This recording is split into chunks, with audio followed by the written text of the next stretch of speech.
Welcome back to epic Sushmita. మనం ముందు వీడియోలో చెప్పుకున్నట్టు వశిష్ఠుడి 100 మంది కుమారులలో మొదటి కుమారుడైన శక్త్రి కల్మషపద అనే ఒక రాజు గుర్రం మీద వెళ్తున్నప్పుడు శక్త్రి అడ్డం వస్తారు. అయితే నువ్వు నా దారి నుంచి తొలగిపో అని కల్మషపద చెబుతారు. అప్పుడు ఆయనకు చాలా కోపం వస్తుంది. బ్రాహ్మణులకు గౌరవం ఇవ్వాలి అని చెబుతారు.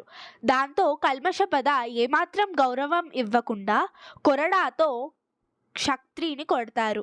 అప్పుడు ఈయనకి చాలా కోపం వచ్చి నువ్వు రాక్షసుడిలా మారిపో అని శాపం ఇస్తారు. అయితే వశిష్ఠుడి మీద ముందుగానే చాలా కోపంతో ఉన్న విశ్వామిత్రుడు ఈయన కల్మషపద రాక్షస శరీరంలోకి కింకర అనే ఒక రాక్షస ఆత్మను ప్రవేశింపచేస్తారు. అయితే కింకర వెంటనే క్షత్రిని మింగేస్తుంది.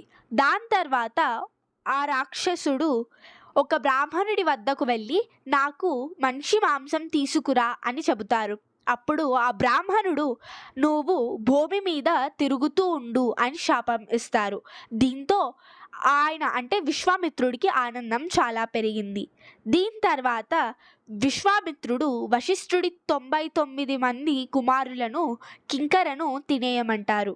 దాంతో కింకర సింహం రూపం దాల్చి వశిష్ఠుడి 99 మంది కుమారులను తినేస్తారు. అయితే దీంతో వశిష్ఠుడు మరణించాలి అని నిర్ణయించుకొని నీరు అనే ఒక పర్వతం నుంచి దూకుతారు. కానీ ఆయనకు మరణం సంభవించదు. దాని తర్వాత విపంశ అనే ఒక నది నుంచి దూకి చనిపోవాలి అనుకుంటారు. అప్పుడు కూడా ఆయనకు మరణం సంభవించదు. అయితే ఇంకా ఏం చేయలేక ఆయన అడవిలో తిరుగుతూ ఉంటారు. ఒకసారిగా ఆయనకు ఆనందం వస్తుంది. దాని కారణం తెలిస్తే కామెంట్ చేయండి. ఇలాంటి మరిన్ని వీడియోస్ కావాలి అంటే please like, share and subscribe. Thank you.